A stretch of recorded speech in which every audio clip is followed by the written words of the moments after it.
नमस्कार, आप देख रहे हैं जी10 न्यूज और मैं हूं आपके साथ साक्षी शर्मा। रुक करते हैं गुजरात की आज की कुछ खास खबरों की ओर। जहां खबर है गुजरात के जामनगर से, जहां जामनगर मार्केट यार्ड में चुनावी घमासान के बीच मतदान शुरू हो गया। जानकारी के मुताबिक मार्केट यार्ड के 14 सदस्यों के लिए आज सुबह 9 बजे से शांतिपूर्ण माहौल में मतदान शुरू हो गया था और मतदान की ये पूरी प्रक्रिया आज शाम 5 बजे तक चलेगी। इस मौके पर कुल 760 मतदाता मौजूद रहे और इन्हीं मतदाता के आधार पर विकास प्रभाग की 10 सीटों पर 17 कैंडिडेट अपनी किस्मत और ताकत को आजमा रहे हैं। हालांकि इसके अलावा 110 मतदाताओं वाली व्यापारी वर्ग की 4 सीटों पर कुल 11 कैंडिडेट चुनाव लड़ रहे हैं। यानी कि अगर तथ्य देखे जाएं तो इस प्रकार पूरे यार्ड में कुल 14 सीटों पर कुल 28 उम्मीदवार मैदान में हैं, जिनमें से कुछ के नाम सामने आए हैं, जिसमें कहा जा रहा है कि इस चुनाव को उम्मीदवारों में पूर्व सांसद चंद्रेश पटेल के बेटे विपुल पटेल, सहकारी क्षेत्र के नेता प्रवीण सिंह, झाला के बेटे जयपाल सिंह झाला और जिला अध्यक्ष वाशराम राठौर भी इस मार्केटिंग यार्ड चुनाव में मैदान में उतर चुके हैं। आपको बता दें कि जामनगर में हो रहे इस मतदान के चुनाव को लेकर इसकी मतगणना कल यानी मंगलवार को होगी। गुजरात के जामनगर से हमारे संवाददाता जग्गू भाई की रिपोर्ट।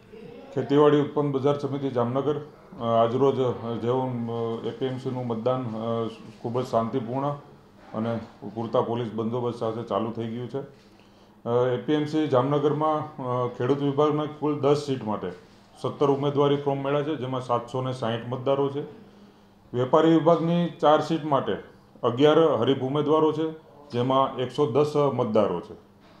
આજે ચૂંટણી પૂર્ણ થયા બાદ આવતીકાલે સવારે 9 વાગ્યાથી મતગણતરી ચાલુ થશે અને ત્યારબાદ વિજેતા ઉમેદવારોનું પરિણામ જાહેર કરવામાં આવશે।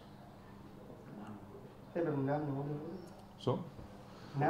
અચ્છા, હું એનડી ગોહિલ, ઇન્ચાર્જ જિલ્લા રજિસ્ટ્રાર અને ચૂંટણી અધિકારી જામનગર।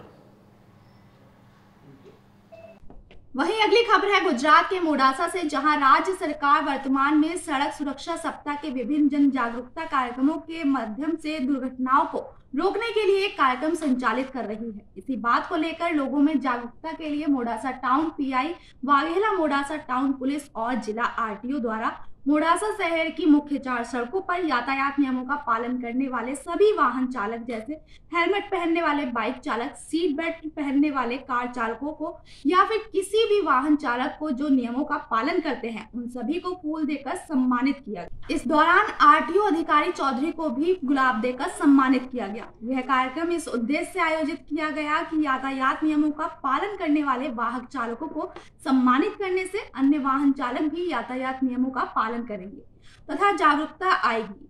गुजरात के मोडासा से हमारे संवाददाता जयदीप भाटिया की रिपोर्ट। वहीं खबर है राधनपुर हाईवे पर जा रहे रास्ते में सुअर आ जाने से कार सवार एक परिवार दुर्घटना का हुआ शिकार। जानकारी के मुताबिक कल सुबह राधनपुर भाभुर राजमार्ग के पास कोलापुर गांव के पटिया के पास एक कार में सवार एक परिवार कहीं जा रहा था, लेकिन इसी दौरान सामने से अचानक सुअर आ गया, जिससे गाड़ी का बैलेंस बिगड़ गया और कार की टक्कर हो गई। हालांकि मौके पर ही कार में सवार परिवार को 108 के माध्यम से मामूली चोटों के साथ इलाज के लिए राधनपुर रेफरल अस्पताल ले जाया गया। हालांकि बाद में इलाज की बेहतरी के लिए पाटन की धारपुर हॉस्पिटल रेफर कर दिया गया।